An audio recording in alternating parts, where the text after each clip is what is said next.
Volkswagen Transporter awning fitment if you have a pop top. I am installing a Fiamma F45S to my Volkswagen Transporter, but I am going to be using THULE Omnister brackets. It was an absolute minefield when I was trying to deduce exactly what brackets for what awning I would be using. The information just simply isn't out there. I found this YouTube short here and I thought that that was going to be the answer to all of my prayers, but it was not, because they decided to totally overlook the rear bracket installation, which is where the problems lie. So those Fiamma brackets aforementioned in that YouTube short would make use of this plug here that is in the gutter.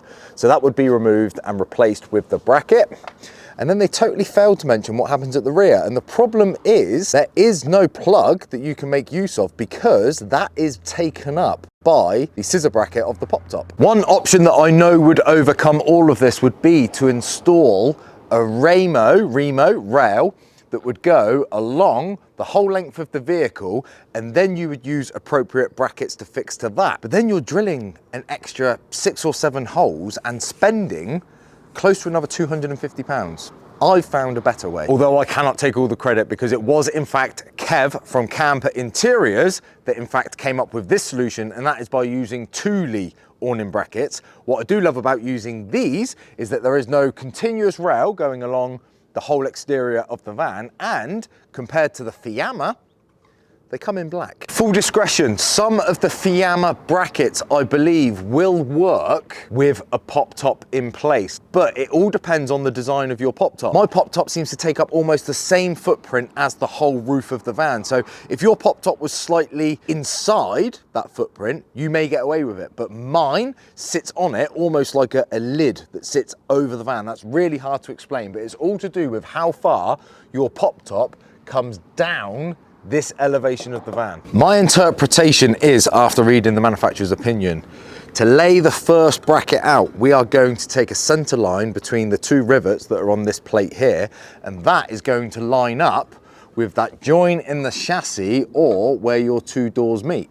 So all I'm going to do, because we take our rear measurement from the edge of this bracket, try to keep up, is I'm going to mark the edge of that bracket there and then measure from there 229 that way.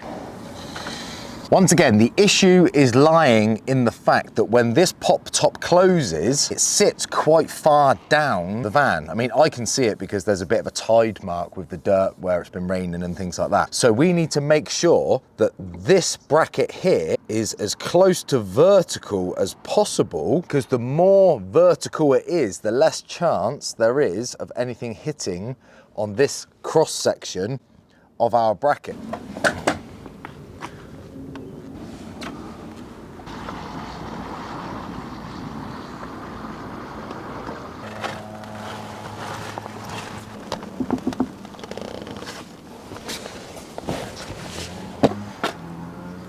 So that is our rear bracket installed. Now, did you see as the pop top came down, it actually smooshed.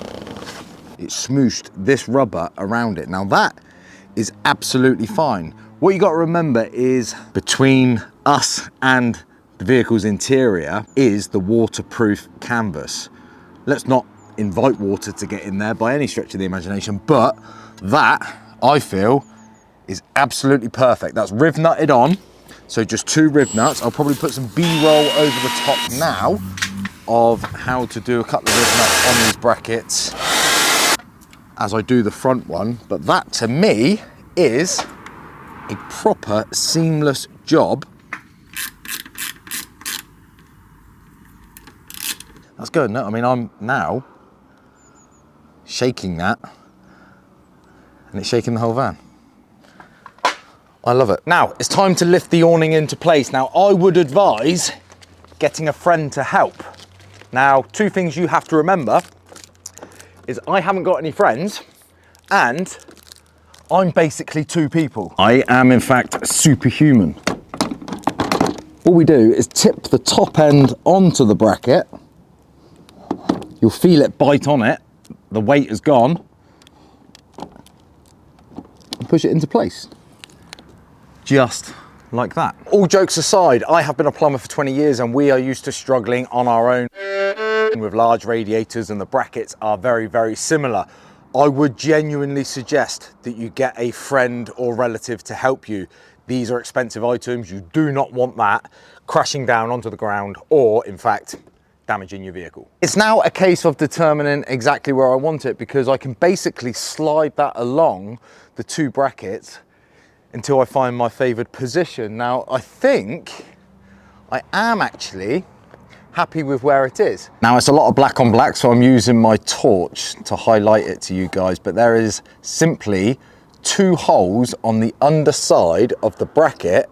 We are going to pilot hole through the casing, and we're going to make use of the few screws that come with the brackets. Now, they are Torx head and they're self-tappers. I like to pre-drill the self-tappers first, just give them a little bit of a head start. A 2mm drill bit, something like that, just so you don't end up damaging the case. You'll also notice I'm opting not to use my impact driver. Take it slow and steady. Now, if you're watching this video, you are obviously showing signs of interest in installing an awning to the side of your van, but I do understand that there are many van users out there that do not appreciate the value of an awning, and I don't understand it. At any point in this country, it could tip down with rain and scupper a perfectly beautiful evening watching a fire and having a beer. This is a genuine, passionate, non-sponsored installation video. I've got an F45S on the T6 now, and I've had an F45S on the large Sprinter van since day one. I love having an awning, the ability to remain sheltered and remain outside, because I've always said that having a camper van is a vessel to go and be in the outdoors, but in comfort. I'm going away this weekend, and that is why I have rushed to get this in place. Look out for that video, because I'm hoping it is going to be an epic camp out video. But now, simply just by turning on this handle here,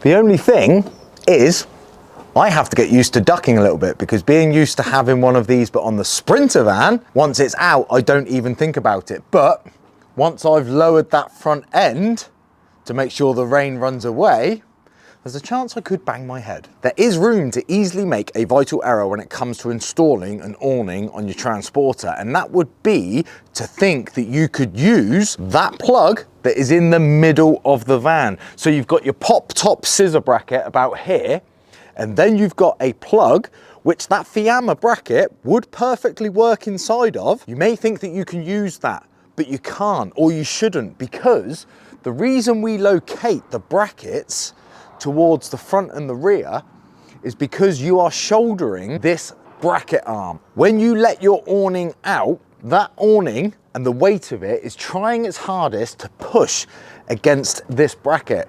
And that's why immediately behind that bracket is our awning bracket. Now, if you had that a meter up that way, this whole casing could bend and warp, and then basically it will bust. It will bust. You need to make sure that you put a bracket at the end and at the front. Doesn't need to be millimeter perfect. This probably isn't to the millimeter exactly where it's supposed to be, but I know that they are level and that they were square to each other from a vertical point of view, even though it's not perfectly vertical. That's all you need to do.